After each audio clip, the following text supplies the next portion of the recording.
You to keep eating. It's been a great meal. Linda, where are you? Thank you for an excellent meal again. Thank you, Doubletree and staff. I did also want to recognize Terry Reagans and Martha Deutsch from the Torrance Unified School District, so thank you for joining us.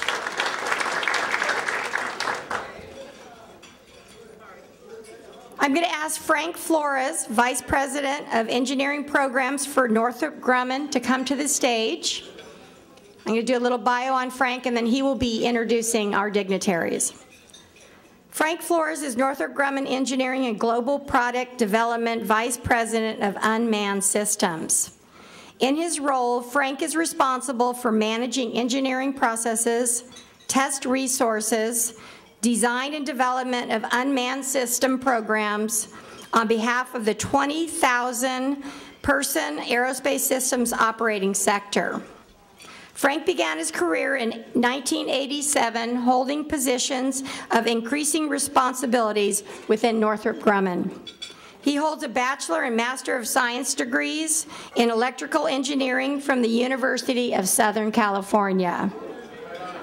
Go Trojans! Okay. Frank is also a graduate of the University of California, San Diego Executive Program for Scientists and Engineers. Please join me in welcoming Frank Flores.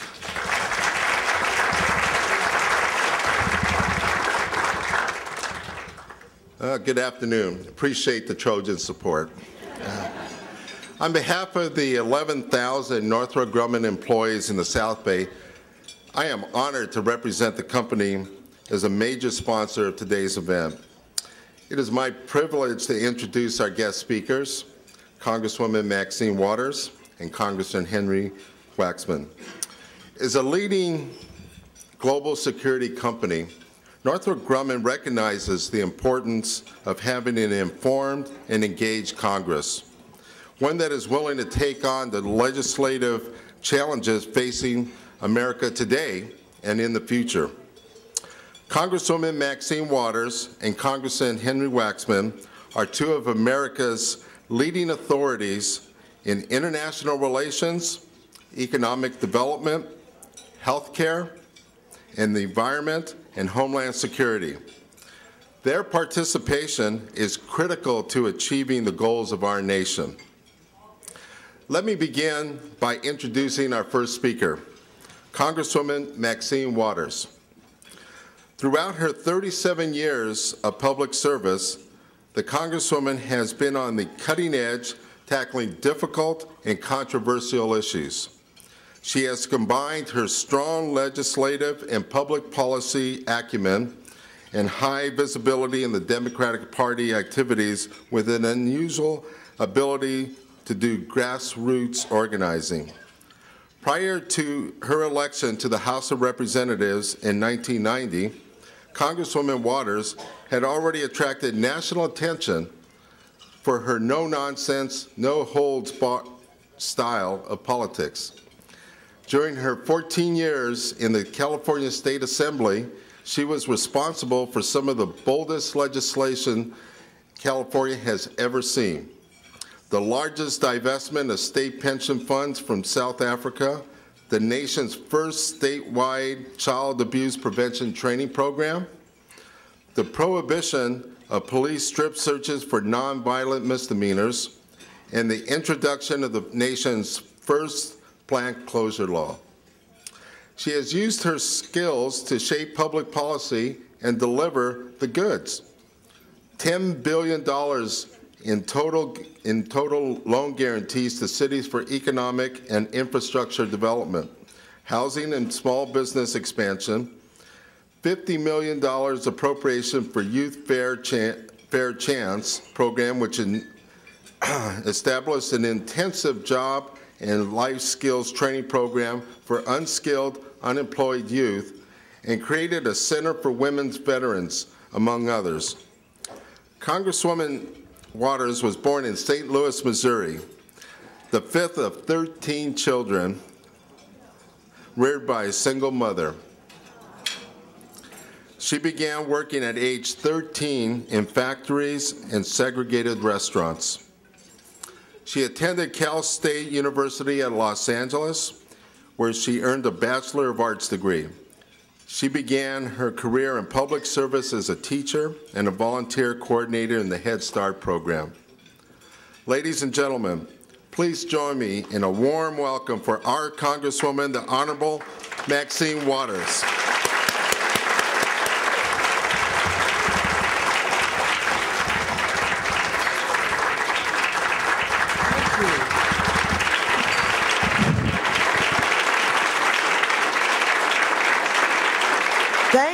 Thank you so very much. Let me begin by thanking Mr. Frank Flores for that very kind and generous introduction. I almost did not realize who you were talking about.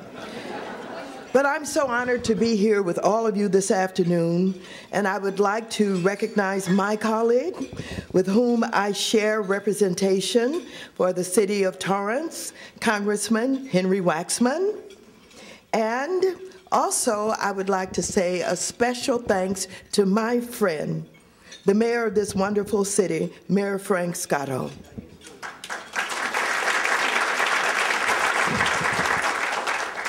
I'd like to say to all of the members of the Florence City Council, all of the elected officials and the appointed officials of not only the city of Torrance, but for all of the cities that are represented here today. I thank you so very much for your presence here today, but I especially thank Chairwoman Sherry Kramer and the entire Torrance Area Chamber of Commerce Board of Directors for inviting me here today. As you may know, this is my first time delivering the State of the Region address, and I'm very delighted to do so. Due to redistricting, I began representing North Torrance in January, and I'm indeed proud to represent the city and to be a part of this annual State of the Region event. The roles that chambers of commerce play across the country are so very important. And while I may not always agree with the direction of the National Chamber of Commerce, I have a great appreciation for the local chambers in all of the cities that I represent. We have many diverse communities throughout this region, and most of our cities have chambers working to improve business and promote the economics and welfare of the community. With their ribbon cuttings, networking programs, business mixers, opportunities to expand business interests are just countless. I would like to focus on the Torrance Area Chamber, who is our host today. Here in Torrance, you have so much to be proud of. I want to congratulate this chamber on turning 100 years old this year, and I look forward to celebrating with you on this significant accomplishment next spring during your forthcoming planned celebration. This chamber truly reflects the community spirit that is evident among the 800 businesses that is a part of it. This year, I've had the honor to attend several ribbon-cutting ceremonies hosted by the Torrance Area Chamber. When a new business is open, I've been so impressed at how well organized and how welcoming this chamber is to a new business coming into the city or a business that may be celebrating an anniversary. This chamber is the voice of the community, dedicated to the improvement of business and the quality of life for every citizen. I commend you for establishing a foundation 32 years ago in support of education. I understand that you recently hosted all 32 principals from the Torrance Unified School District, as well as their leadership team, for a conference to bring business and education together to discuss a variety of topics, such as science, technology, engineering, and mathematics, or STEM, as we all call it, and how important students involved in the trades are to the workforce. And I support all of your efforts. And I urge you to continue to improve the business climate in Torrance and encourage a healthy and secure environment where we can all survive and thrive. Two of the greater indicators of any region to promote growth are both the housing and job outlooks. Los Angeles County's unemployment rate for October was 9.7%, While that's still high, we continue to see some improvement, which is good news. It is down from 9.8% in September and 10.1% in August. It's also downward from October of last year, when the rate was 10.5%. There were 2,000 jobs added in Los Angeles County for the month of October. The jobless rate is falling is just one of the many signs that the economy is improving in our region. As many of you know, the recession of 2008 devastated many communities across the greater Los Angeles County area, resulting in a significant destruction of wealth. Before I go any further, I'd like you to know, when I first met Mayor Scotto, he let me know that this area, this city, had the highest employment rate of all of the cities in the Bay Area. And he told me, and don't you forget it. And I have not forgotten it, Mayor Scotto. I'm happy to report that our housing outlook is improving. Home prices are rising, a sign of an improving housing market. The California Association of Realtors reports that in the third quarter of 2013, in Los Angeles County, the median home price rose 24.6%. In addition, home construction is also on the rise. As of August, the National Association of Home Builders estimates that for the Los Angeles, Long Beach, Santa Ana area, 5,080 permits were filed for new single-family homes. This is already outpacing permits filed for all of last year, as only 4,900 were filed in all of 2012. For multifamily homes, nearly 10,000 permits have already been filed this year. I'd also like to take time to reflect on the many businesses we have throughout the region and how they're helping the South Bay continue to improve and to thrive. I'd like to highlight several of those, as well as other projects that are underway. Torrance, of course, is home to Toyota's U.S. sales and marketing headquarters. Toyota serves as a major employer here in Southern California. Go ahead and applaud yourselves. Employing about 5,800 people. That includes 1,700 at the headquarters here in Torrance and another 300 in Long Beach. Toyota has a long history of giving in Torrance. Toyota's financial services associates have contributed more than 1,400 hours of service to 25 Torrance nonprofit organizations. Torrance is also the home to Honda North America. Honda has invested more than $2 billion and employs 1,846 associates in 6 facilities across my district. Honda's employment in California's 43rd represents 76% of their employment in all of California. Since operations began in 1929, occupying 750 acres in this city, ExxonMobil employs approximately 650 employees and 550 contractors. Exxon has had a large impact on our community. The refinery and ExxonMobil Foundation has contributed over 40 local nonprofit nonprofit organizations, investing more than $425,000 into the local community with a focus on supporting education and public safety.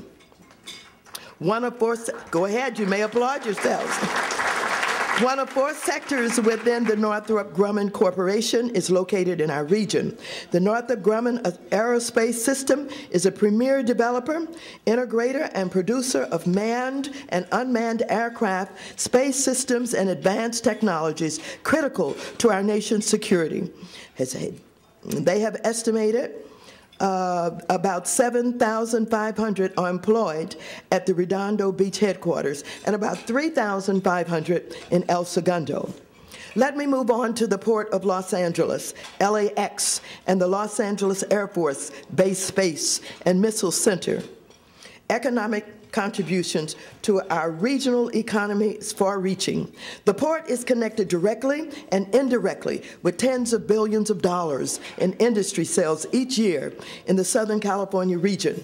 Those sales translate into hundreds of thousands of local jobs and billions of dollars in wages, salaries, and state and local taxes. Approximately 70% of the regional direct, indirect, and induced benefits connected to the port occur within Los Angeles County.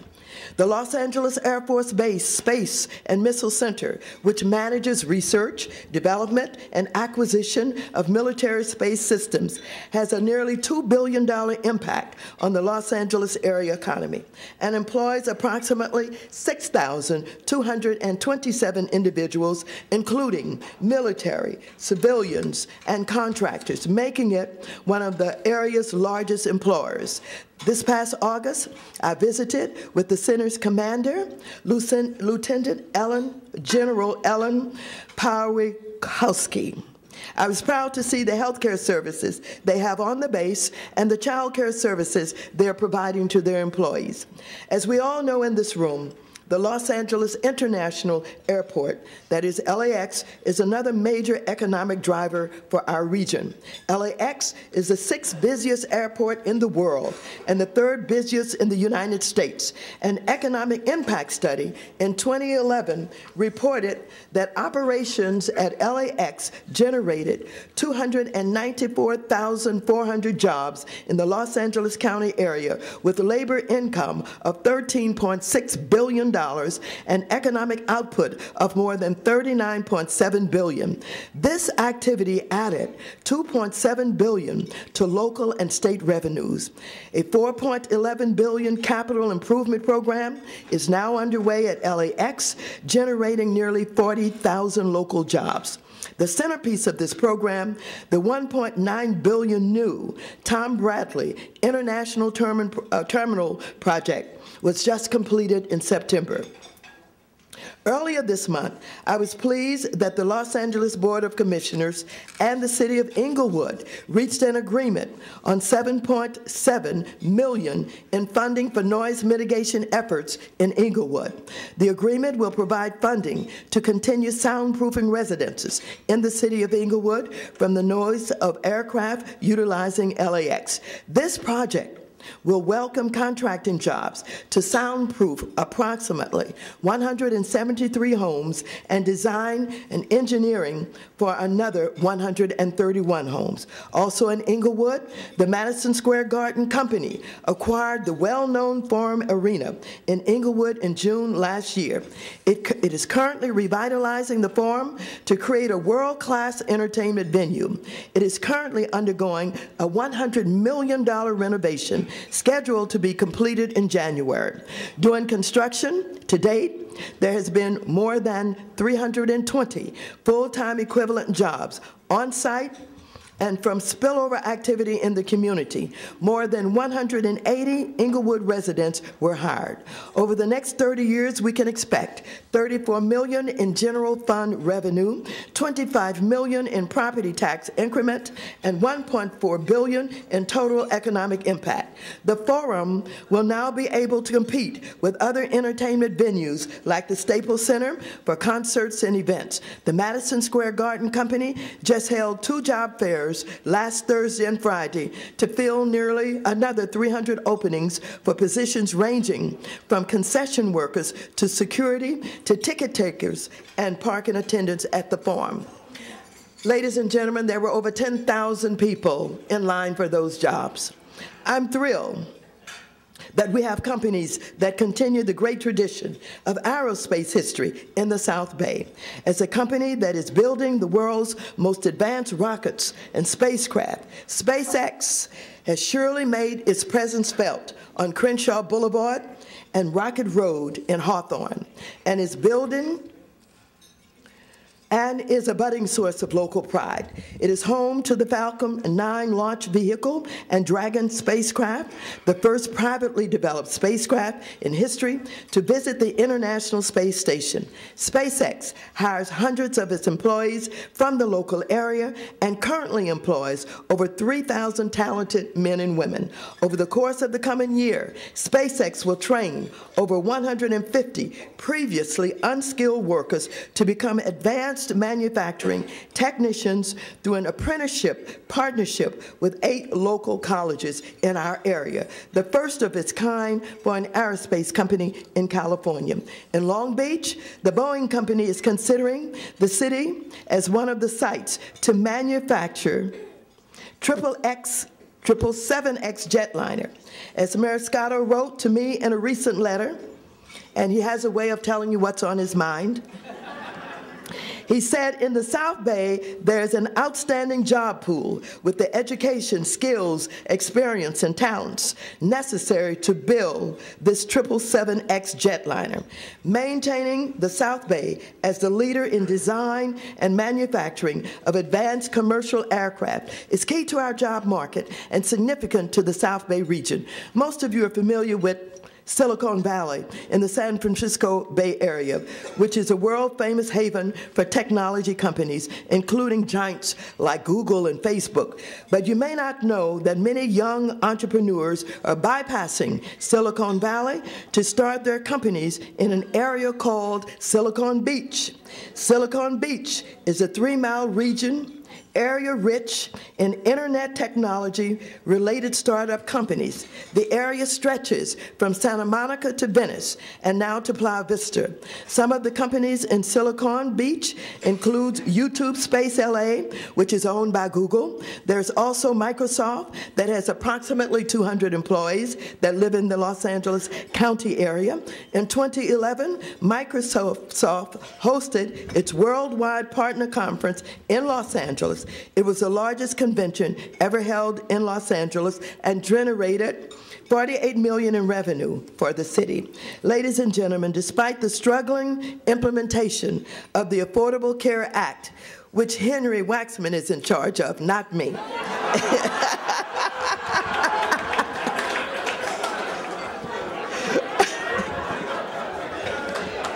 In this region, the healthcare outlook for constituents continues to expand and improve. We have great expectations for the Los Angeles Biomedical Research Institute at Harbor UCLA Medical Center, right here in Torrance, a nonprofit scientific research organization dedicated to saving lives not only in this area, but throughout the world. Over the past 6 decades, LA Biomed's physician researchers have been responsible for some of the most important breakthroughs in medicine today. We also have great expectations for South Bay Family Healthcare, which has been one of Los Angeles County's leading community clinics for the past 4 decades, offering a range of primary and preventive care, including general, medical, pediatric, and dental, plus immunizations and health education. It has grown over the past 40 years to include 5 health centers: Redondo Beach, Gardena, 2 in Inglewood, and the Wellness Center at Carson High School. They're continuing to expand at several of their locations and also plan to open a new health center in or around the South Bay sometime soon. The VA Long Beach healthcare system continues to provide excellent healthcare services to our veterans in this area. Services for veterans are a high priority in Congress. And while most people think there's not much going on between both sides of the aisle, this is one thing that we all come together on, and we are currently working very hard to reduce the backlog of disability claims. The veterans are a top priority in the Congress of the United States, and we do all work together on that. Transportation projects are the future. Transportation projects are the future of Torrance and the region. We know that Los Angeles County Metropolitan Transportation Authority has proposed a series of transportation improvement projects in the county to be funded through tax revenues generated from the voter-approved Measure R increase in sales taxes. According to the Los Angeles Economic Development Corporation, this project will generate $67.3 billion in economic output in the 5-county Southern California region, adding over 409,000 jobs with labor income of $24.9 billion over the next 30-year period. I am pleased that Metro voted in May to include light rail stations on the Crenshaw-LAX corridor in Leimert Park and Florence and Hendry, which is in my district. The total projected employment for this line for the Crenshaw-LAX Transit Corridor project is 18,100 jobs and total tax revenue of $119 million. A station at the Leimert Park will ease traffic congestion, stimulate the local economy, and facilitate access to this vibrant community. A Hendry station in the Inglewood area on the Crenshaw-LAX corridor is especially important to the Westchester community also. Without this station, Westchester residents will not have direct access to light rail. Further, with transportation and what is going on with the MTA, MTA is also conducting an environmental review of the South Bay Metro Green Line extension to examine options for extending rail service into the South Bay. The South Bay Metro Green Line extension will provide an alternative to the 105 corridor, vastly improving transit accessibility for the South Bay. Thank God for that. It will also improve mobility in southwest Los Angeles County by accessing the regional rail network through connections to the Metro Blue Line and the proposed Crenshaw-LAX Transit Corridor. The total projected employment for the Green Line extension is over 3,500 jobs with total tax revenue of $24 million. Just a moment to talk a little bit about education. It's so very important to our economy. It opens doors, giving our youth better opportunities and a better quality of life. I want to applaud the Torrance Unified School District that has a 98% graduation rate, a diverse school district. This school district has over 80 spoken languages and has been recognized on the national and state level with both the Blue Ribbon National Recognition and California Distinguished School Recognition. Another important party of our education system in our region is California State University, Dominguez Hills in Carson, which employs approximately 1,600 employees. Today, many high-paying STEM jobs are going unfulfilled as candidates lack necessary technical skills or training. But El Camino College, right here in this area, understands the importance of STEM education, and that will drive this county forward. El Camino receives grant funding in the amount of $850,000 per year for 5 years from the Department of Education to initiate a project supporting STEM. The project currently is in its 3rd year, and it aims to increase the number of students pursuing and succeeding in STEM disciplines at the college, transferring in STEM majors to 4-year universities or entering related workforce. In Westchester, Loyola Marymount University, also located in my district, employs nearly 2,000 faculty and staff and generates approximately $443 million annually in direct economic activity in LA County. LMU has already completed a 7-year fundraising campaign that garnered $411 million for construction, endowment, scholarships, and other activities. Now President Burcham, who by the way lives in Long Beach, announced a new campaign last year called the Loyola Marymount University Scholarship Initiative to focus solely on aid. The 3-year campaign would raise $100 million for student financial aid. And so, as I talk about education, allow me to just continue to tell you that Loyola University, Well, no, I want to tell you about the Maxine Waters Employment Preparation Center. The Maxine Waters Employment Preparation Center is on the other end of the district in Watts, and it currently has an adult education enrollment of 5,211. The MWEPC is doing great work providing job training programs. They have long waiting lists because nurses are in high demand in our region. They also have a host of other programs for high demand jobs, including automotive, welding, and a culinary arts program. I'd like to announce that Toyota will be visiting the Maxine Waters Employment Preparation Center. They will be on a visit to particularly pay attention to our automotive program, and hopefully we'll be able to develop a partnership with the school since there's a need for qualified mechanics. I've talked about aerospace education, healthcare, our transit system, but finally, we cannot forget how great this region is for small businesses, and particularly here in Torrance. They're the backbone of our economy. I recently visited with Joanna Johnson and her husband Tomas at their company, the Physical Optics Corporation, here in Torrance, a company that they built from the ground utilizing the Small Business Innovation Program.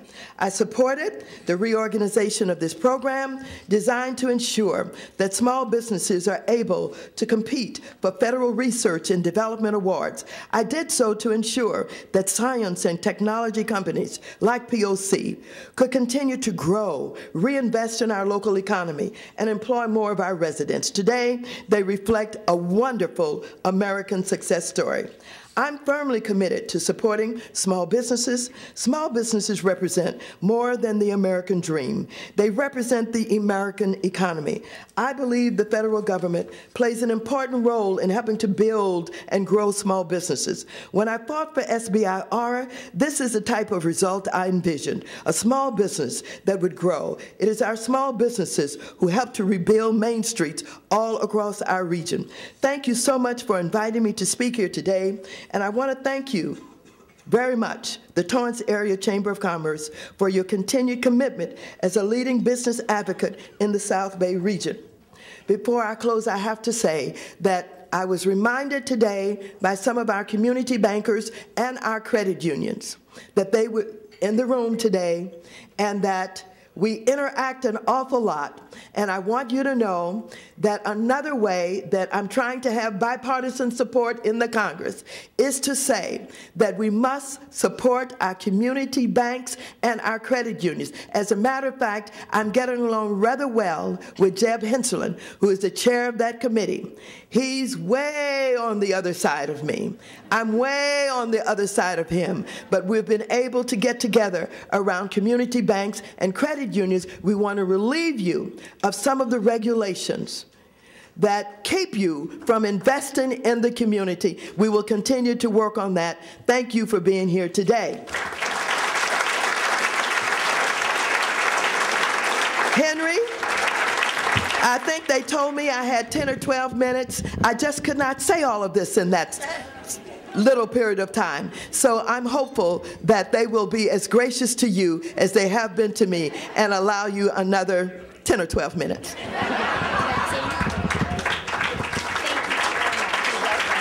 On behalf of the Chamber of Commerce, we're presenting Maxine with a plaque. So thank you very, very much.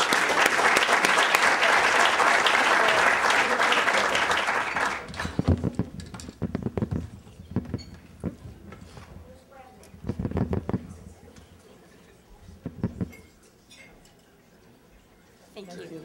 All right. Thank you.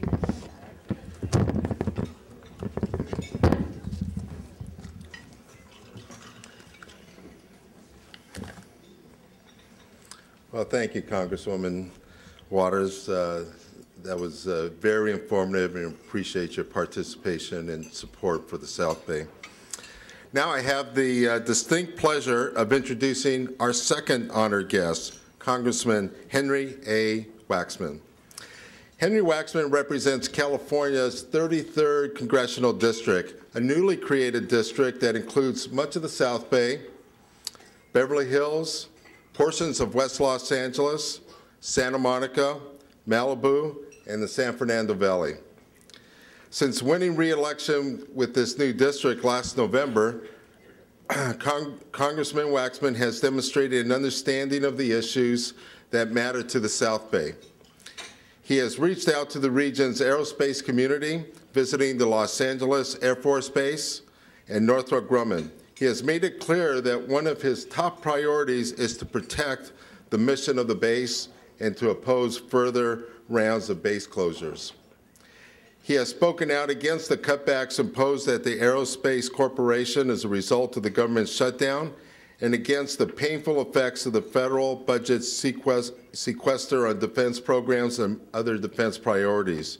Congressman Waxman strongly defends the needs of our military veterans and has proposed solutions to backing of benefits claims at the Department of Veteran Affairs. All the while, he continues to be one of the leading authorities in Congress on environmental and health issues. Congressman Waxman is a native of Los Angeles and attended college at UCLA, where, all right, Bruins, where he earned his bachelor in law degrees. He worked as a lawyer before he was elected to the California State Assembly in 1969 and to Congress in 1975. In January 2011, Representative Waxman became the ranking member of the House Energy and Commerce Committee. From 2009 to 2010, he was chairman of the Energy and Commerce Committees. From 1979 to 1994, he chaired the Energy and Commerce Committee's subcommittee on health and environment. We are fortunate to have a representative in Congress who understands our concerns and is in a position to speak on our behalf. Ladies and gentlemen, please join me in welcoming Congressman, our Honorable Henry Waxman.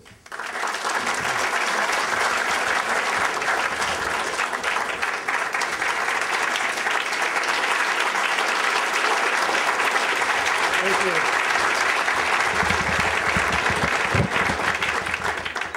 Thank you very much for that kind introduction, and I'm pleased to share the Torrance community with my colleague Maxine Waters.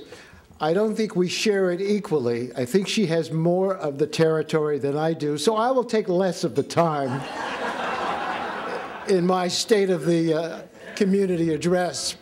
But I do want to start off by thanking you for having me here and acknowledge Sherry Kramer, the chairwoman of the board, and Donna Perron, chamber president and CEO of the Torrance Chamber Board, the mayor, Mr. Mayor, the office holders in this region, not just in Torrance, but throughout the South Bay. I've met many people from Manhattan Beach and Hermosa Beach and Redondo Beach, all of which are also in the district that I'm proud to represent. And I think your sponsors are a list of some of the most community-minded corporations in the country. Now, Northrop Grumman, Toyota, Kaiser Permanente, ExxonMobil, All Yellow Taxi, Southern California Gas Company, Malaga Bank, Continental Development Corporation, and the Doubletree Torrance South Bay, Cal State Dominguez Hills, and the Daily Breeze.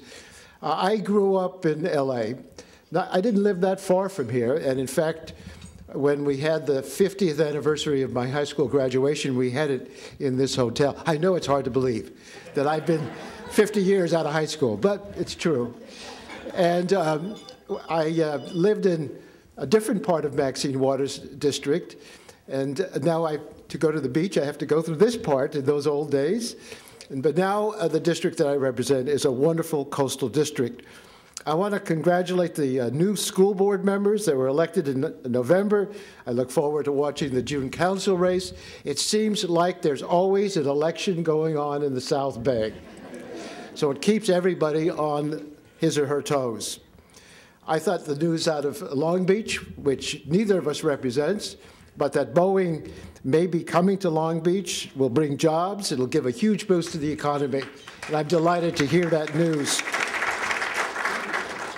I was impressed also to learn about the meeting with the 32 principals from the Torrance School District, with the Chamber of Commerce, 12 corporate leaders. We've got to make sure that our community is looking out for our young people, our future. our young people, need to be educated to take the jobs that are going to be available to them and to be the leaders in new technologies that are quite amazing. I just was up in the other Silicon Valley, not the one by the beach, but the one in Northern California, and it's amazing the technology that's being developed there and throughout the state of California. So I'm proud of the community. I'm delighted to represent part of Torrance and the South Bay, and I'm particularly proud of the presence of the aerospace industry. I think this industry is so remarkable, and we need to remember that this country must have a solid defense, not because we want war, but because we want to avoid a war. We need to project ourselves around the world. And I hear a lot of talk about isolationism. They don't say they're isolationists, but they say, we've been involved already, we've had 2 wars, we're weary, we want to be home. I understand that. I was weary of those 2 wars as well. And yet, we cannot forget that people all around the world look to the United States as the major power for democracy and human rights, and we give them hope that they too can someday see a society where they're not just told what they have to do, but they can be participants in their own nation. I wish I could report to you from Washington a lot of good news, but I don't have good news to tell you.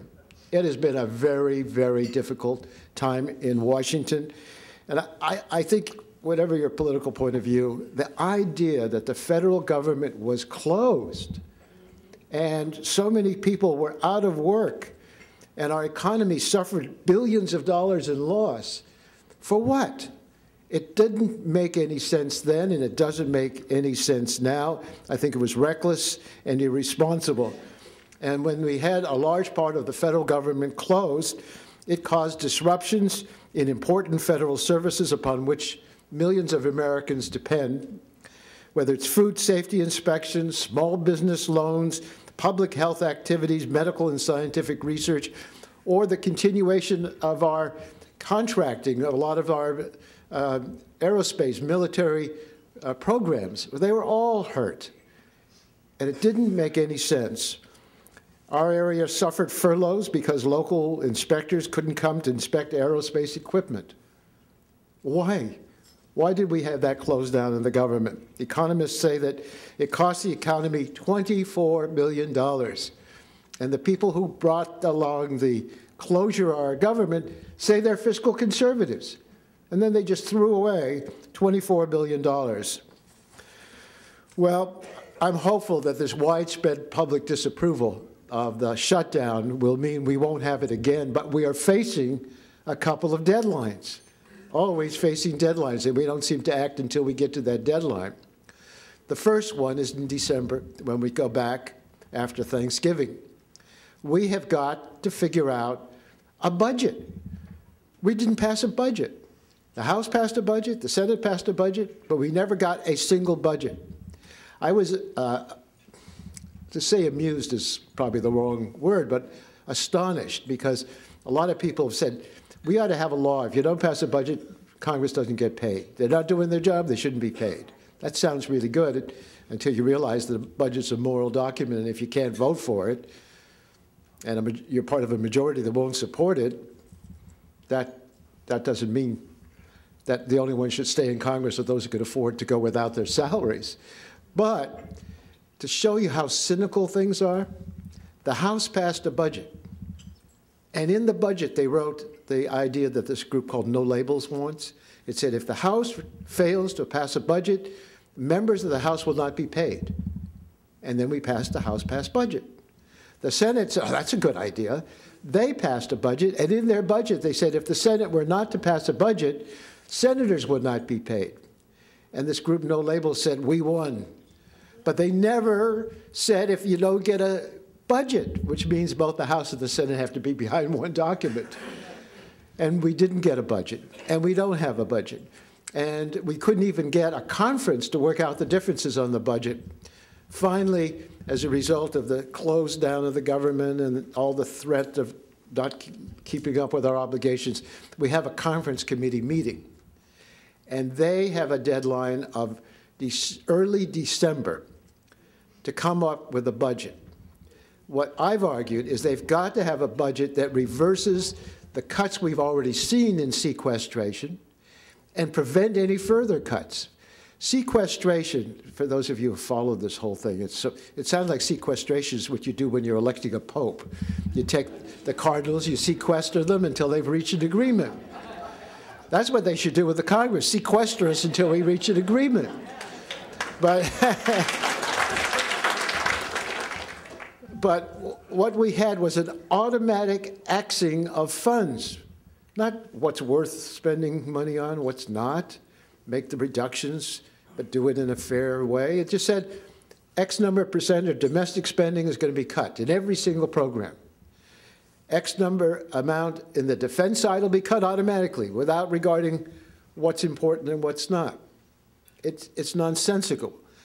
And when we had that bill presented to us in 2011 with this as the alternative, and we were told, this is so terrible, nobody will want this to ever happen, I voted against it. I don't want stupidity hanging over our heads. Thank you. So I voted against it. It passed. And then we've had sequestration already taking effect. And people say, well, this doesn't make sense.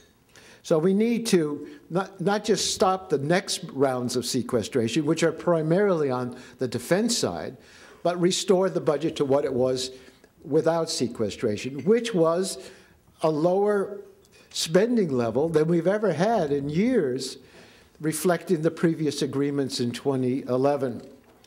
We've got to do this by compromise. I've been in public office a long time. You don't get your way all the time. In fact, sometimes I don't feel I get my way any of the time. But whatever it is, you've got to reach a compromise. Both sides have to give and take. But there are people in Washington who think compromise is a dirty word. And there's some of these new members of Congress from the Tea Party wing of the Republican Party. They're very extreme. And they think compromise is a dirty word. And to compromise with Democrats is to be complicit with the enemy. Well, I'm not their enemy. I've always worked for bipartisan legislation. Almost everything I've passed into law had Democratic and Republican support. But they have said no, no, no, no, no. I think that their own party members are starting to say enough already. The chambers of commerce nationally that have been involved are trying to elect Republicans in primaries against these extremists because Republican Party had always been the party of business. That's not to say Democrats weren't the party of business as well, but the Chamber, the National Association of Manufacturers, groups like that used to have a lot of influence with the Republicans, and now they're being cast aside, so a lot of them are getting active. I think we're going to have a little turmoil among Republicans for a while, but they otherwise are painting themselves very much in a corner. Well, we've been particularly hard hit by the deep cuts to defense spending, billions of dollars, an estimated 225,464 jobs. Boy, that's not an estimate. That's an exact number. That's pretty precise. But that number of jobs related to aerospace and defense are at risk. And the world, all around the world, America has had to reduce its presence, and therefore our influence has been diminished. And this is a serious mistake. Matter of fact, I'm still trying to absorb the new agreement on Iran that the president announced. And I have very deep misgivings about it because I think there's an assumption that we can freeze things for 6 months and then it'll get better. But we're freezing it with the ability of Iran to enrich uranium. And that's the essential thing we need to stop them from doing. They shouldn't have the ability to make a nuclear weapon. Instead, we're thinking maybe we could work around it and make some compromise. There's sometimes you just have to say there's no compromise with tyrants who've pledged to use nuclear weapons on Saudi Arabia and on Israel, and they're building delivery systems into Europe. This is a serious threat, and we've got to just be very clear. No. No is the answer. No compromise on this, even if it means that we have to stay at that negotiating table at a longer period of time. I do want to say a word or two about the Affordable Care Act. First of all, in the Affordable Care Act, with regard to Maxine Waters, if you like your Congresswoman, you could keep her.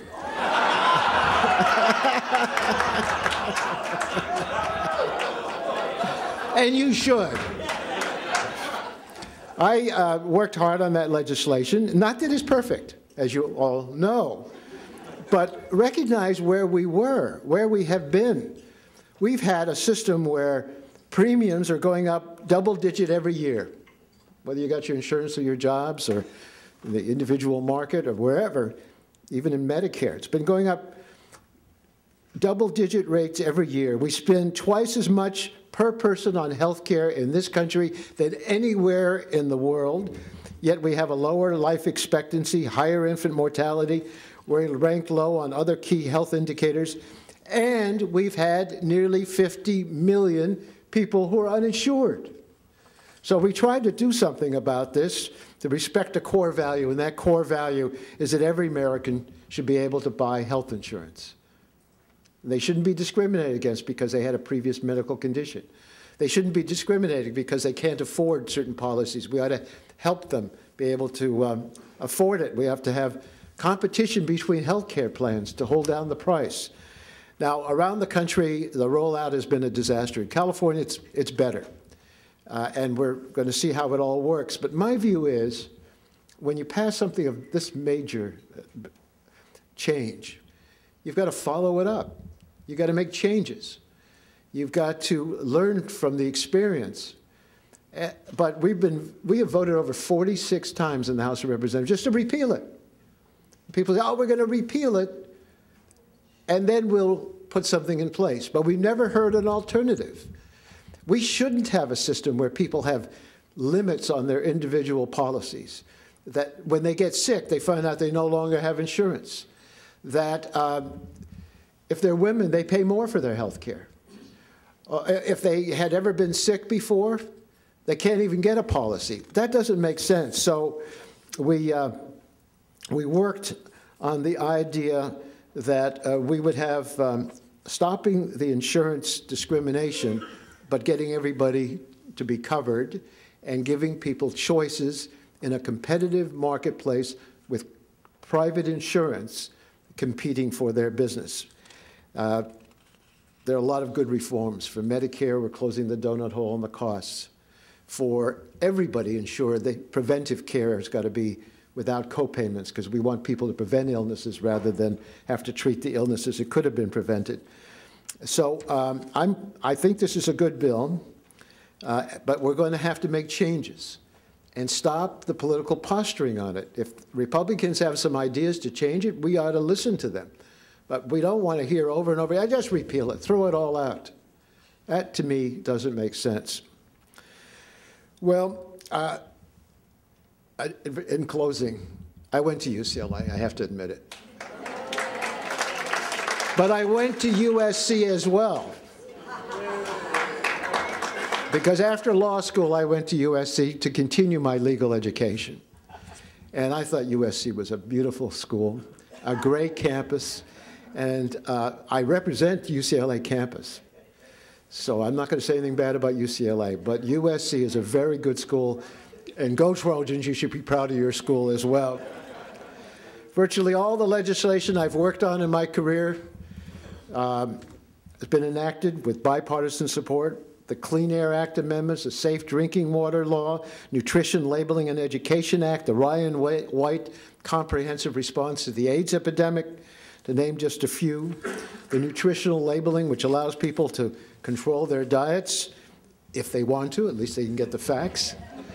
These are important issues, and they were all supported on a bipartisan basis, as well as the generic drug industry, which wasn't around before the Waxman Hatch law was adopted in the mid-'80s. And now 80% of our drugs purchased in this country are generic drugs. And generic drugs is a result of something that I believe in. Whenever you have competition, the prices are more affordable. When you don't have competition and somebody has a monopoly, they can charge the highest price. We give the right of drug manufacturers a monopoly to give them the incentive to produce new breakthroughs. But at some point, we want competition, because competition, the first one gives drug companies the incentive to develop these new drugs, the second, the ability to make drugs affordable. Well, I am proud to represent you. I have a district where you wouldn't want to go from Calabasas and Agoura on the north all the way down to Palos Verdes on the south in one long day.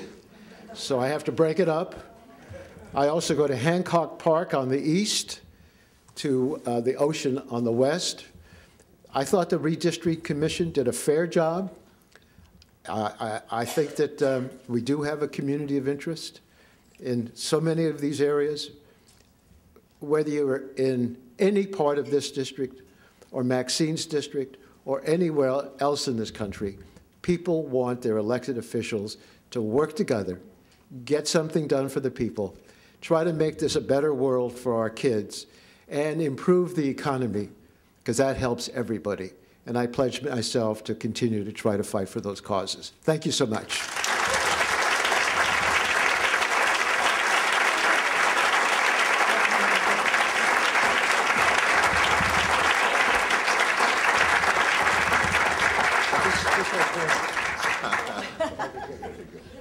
I saw the photo with Maxine, and all those horns sticking up behind them. Maxine, you'll want to destroy that picture.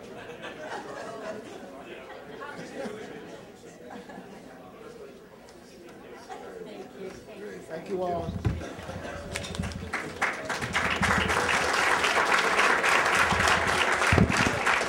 Thank you again, Congresswoman Waters, Congressman Waxman, and Frank Flores of Northrop Grumman for helping us out today. Obviously, these events would not be possible without our grateful sponsors, and I'd like to ask a representative for each one I call and come up here. We have something to give you. Northrop Grumman, Kaiser Permanente, Toyota Motor Cells USA, Exxon Mobil, Continental Development Corporation. Bob, come on. All Yellow Taxi, Malaga Bank, the Gas Company, the Doubletree. Thank you again for a wonderful lunch. The Daily Breeze, and Cal State Dominguez Hills. Again, let's give them a round of applause.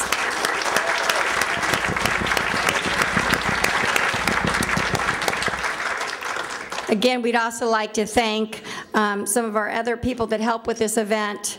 Linda Amata, again, thank you and your staff for an incredible job today. CitiCABLE, thank you again for being here. Donna Duperon, you and your staff are phenomenal. Thank you so much. And the Susie Show, who did our wonderful balloons. Thank you so much. Again, have a wonderful Thanksgiving. Be safe, enjoy, and remember to vote. Thank you.